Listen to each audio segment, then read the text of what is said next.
Hello दोस्तों, नमस्कार। मैं दीपांशी।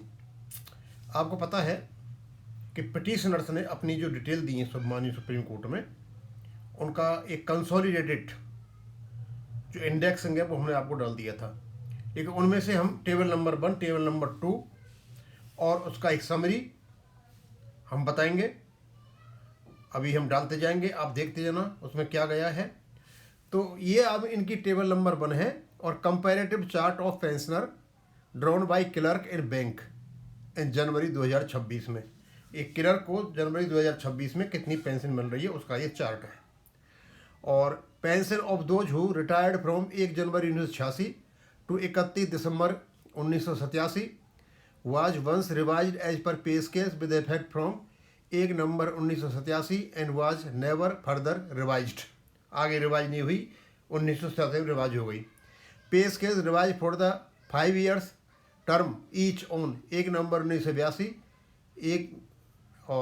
1 नवंबर 1997, 1 नवंबर 2002, 1 नवंबर 2007, 12, 17 सब में 1 नवंबर लगा हुआ है इनमें। अब इन्होंने यहाँ पे ये दे रखा है, ये क्लर्क का लेकर के डेट ऑफ रिटायरमेंट 1 जनवरी 1986 से लेकर के 31 अक्टूबर 1987 तक। ये पहला मांगा था माननीय सुप्रीम कोर्ट ने। दूसरा था उनका 1 नवंबर 2002 से लेकर के 28 फरवरी 2003 तक, दूसरा ये मांगा था। क्योंकि जो पे कम बेस सेटलमेंट होता है 5-5 साल का होता है, उसी पीरियड का लिया है। और उसके बाद 1 नवंबर 2022 से, यानी आपका 12th बाई पार्ट सेटलमेंट, इनमें आपस में इन्होंने कंपेरिजन कर दिया। अब ये बताते हैं कि paid on at maximum of pay scales revise with help from 1/11/1982 को जो पे रिवाइज हुई उसमें बेसिक पे लास्ट डाउन थी 1660 रुपये पहले वाले ग्रुप की, दूसरे वाले ग्रुप की 16,010, लेकिन ये 12वें बेस सेटलमेंट में हो गई 93,960 एक क्लर्क की।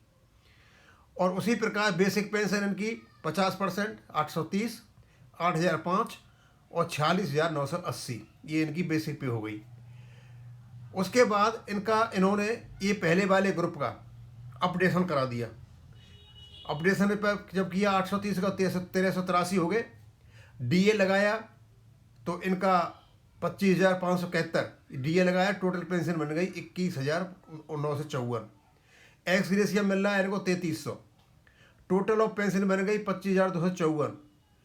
और यदि ये अपडेट हो जाती है तो 25,254 के बन जाएंगे 38,815, डिफरेंस आएगा 13,561 का एक क्लर्क को। ये है पहले वाले ग्रुप पर असर। इस चीज़ का पूरा कैलकुलेशन करके इन्होंने दे दिया है। दूसरे वाले ग्रुप में क्या है कि इनकी पेंशन बनी 8,005। 8,005 में कोई भी अपडेशन नहीं हुआ, बहुत बढ़िया तरीके से चार्ट बनाया हुआ है, बहुत सोच समझ करके। उसके बाद इनकी पेंशन बनती है 25,907 और इनका टोटल पेंशन हो जाएगी कितनी, 33,912, ये डीए का है। उसके बाद 2100 एक्सग्रेशिया मिला तो 36,012। अब इसको जो पहले वाले क्लर्क को पेंशन मिल रही है 25,254 और दूसरे वाले ग्रुप को मिल रही है 36,012, इसकी ज़्यादा है। और इस प्रकार के अमाउंट यदि इनका वो किया जाता है अपडेट तो ये बनता है 43,827, फर्क आएगा 7,815 का।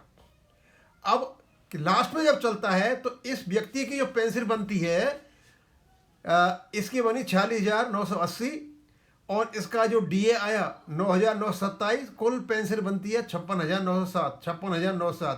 एक्स ग्रेशिया इन पे है नहीं, तो ये जो इनका बना करके दिया यहाँ पे एक डिफरेंस दे दिया इन्होंने कि पहले वाले ग्रुप को यानी 1/1/86 से लेकर के 31/10/87 तक उसको पेंशन मिलती है।